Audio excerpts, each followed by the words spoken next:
खानदान में आज तक किसी से नहीं हुआ, हमें वही तो करके दिखाना है मेरे दोस्त,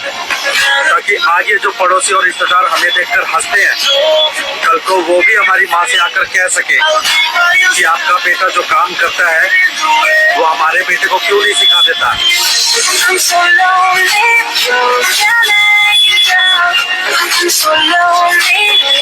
जो पूरे खानदान में आज तक किसी से नहीं हुआ,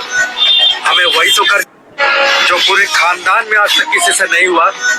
हमें वही तो करके दिखाना है मेरे दोस्त,